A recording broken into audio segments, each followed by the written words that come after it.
दोस्तों मेरे हाथ में है Vivo T4R स्मार्टफोन और Moto G96 स्मार्टफोन। चलिए जल्दी से करते हैं कंपेयर और देखते हैं इनमें से किस फोन की डिस्प्ले ज्यादा अच्छी है, किसका कैमरा ज्यादा अच्छा है और आखिर कौन सा फोन आपको एकदम बढ़िया वाली गेमिंग करवाएगा। और सबसे पहले हम बात करेंगे बैक कैमरा सेटअप की। तो दोनों फोन्स के बैक में हमें ड्यूल कैमरा का सेटअप दिया गया है। और सबसे पहले हम बात करेंगे Vivo की। तो इस फोन का मेन कैमरा 50 मेगापिक्सल का, जिसमें हमें Sony IMX882 सेंसर दिया गया और जो डेप्थ कैमरा वो है 2 मेगापिक्सल का। वहीं दूसरी तरफ मोटो फोन का मेन कैमरा 50 मेगापिक्सल का, जिसमें हमें Sony LYT700C सेंसर दिया गया और जो ultra wide plus macro camera वो है 8 मेगापिक्सल का। दोस्तों भी आप स्क्रीन के ऊपर मोटो फोन के कैमरा सैंपल्स देख रहे हैं कि यहाँ पर भाई इसके मेन कैमरा ने डिटेलिंग को काफी बढ़िया तरीके से कैप्चर किया है। भाई मुझे इसके कैमरा सैंपल्स में नेचुरल डिटेलिंग देखने को मिली है, कोई ओवर शार्पनेस या ओवर सैचुरेशन कुछ भी देखने को नहीं मिला।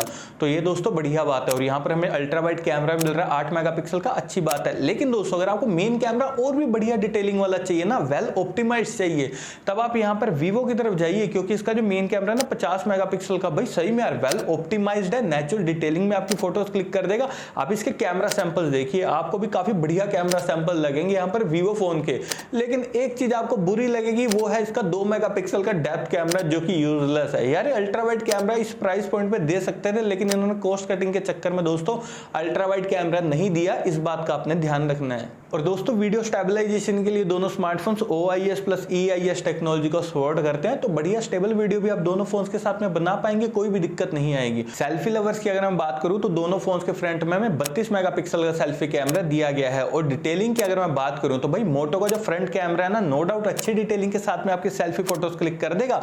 लेकिन वहीं दूसरी तरफ दोस्तों सेल्फी फोटोज में ऑप्टिमाइजेशन अगर आपको एकदम बढ़िया वाली चाहिए, नेचुरल डिटेलिंग भी चाहिए, तब भी आपको यहाँ पर Vivo की तरफ जरूर से जाना है, क्योंकि मुझे Vivo का फ्रंट कैमरा यहाँ पर भाई काफी बढ़िया लगा।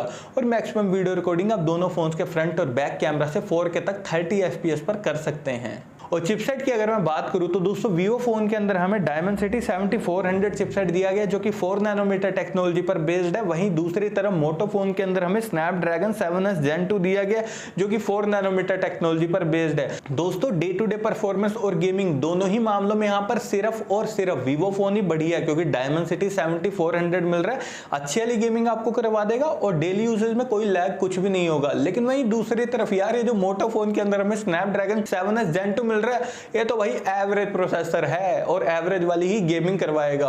और रिफ्रेश रेट मोटो में आपको 144 हर्ट्ज का दिया, जैसे पता नहीं कितना तगड़ा प्रोसेसर दिया है। भाई एवरेज प्रोसेसर दिया उन्होंने मोटो फोन में, इस बात का आपने ध्यान रखना है। लेकिन दोस्तों वीडियो के लास्ट में मैंने आपको बढ़िया मोटो का भी फोन सजेस्ट करा है, तो टेंशन मत लो आप। और एंटूडू स्कोर यहाँ पर Vivo फोन का आता है 7,10,000 के करीब, वहीं दूसरी तरफ मोटो फोन का आता है 6,10,000 के करीब। तो दोस्तों बढ़िया एंटूडू के मामले में यहाँ पर Vivo का फोन ही विनर है।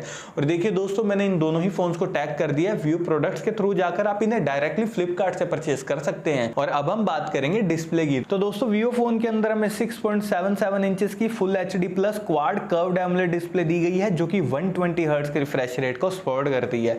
वहीं दूसरी तरफ मोटो फोन के अंदर हमें 6.67 इंचेस की full HD plus curved POLED display दी गई है, जो कि 144 हर्ट्ज के हाई रिफ्रेश रेट को सपोर्ट करती है। देखिए दोस्तों डिस्प्ले यहाँ पर भाई कंटेंट वॉचिंग के हिसाब से दोनों स्मार्टफोन्स की एकदम बढ़िया वाली है, भाई बिल्कुल टॉप की कंटेंट वॉचिंग आप दोनों फोन्स के साथ में कर पाएंगे, कोई भी दिक्कत नहीं आएगी। और ऑपरेटिंग सिस्टम की अगर मैं बात करूं तो दोस्तों दोनों phones out of the box Android 15 के साथ में आते हैं। बैटरी डिपार्टमेंट की अगर मैं बात करूं तो दोस्तों Vivo फोन के अंदर हमें 5700 mAh बैटरी दी गई है, जो कि 44 वोट की फास्ट चार्जिंग को सपोर्ट करती है।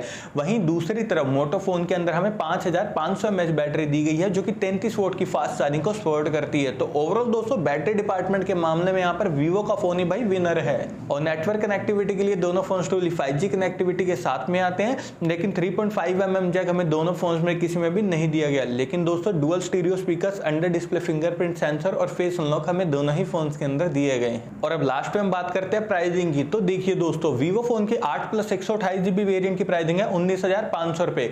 वहीं दूसरी तरफ मोटो फोन की 8 प्लस 128GB वेरिएंट की प्राइसिंग है 18,000 रुपए। और अगर मैं यहाँ पर अपना पॉइंट ऑफ व्यू दोनों भी इन दोनों फोन्स के लिए, तो देखिए यार दोस्तों Vivo का फोन यहाँ पर भाई overall value for money deal है, आप इसे डेफिनेटली बाय कीजिए। लेकिन मोटो फोन यहाँ पर भाई कॉस्ट कटिंग के साथ में आ रहा है, इस बात का आपने ध्यान रखना है। लेकिन मोटो की तरफ से अगर आपको और भी बढ़िया फोन चाहिए, तब आप मोटो Edge 60 फ्यूजन को ले लेना। तो बस दोस्तों यही तो मेरे कुछ ऑनेस्ट ओपिनियन इन दोनों स्मार्टफोन्स के लिए।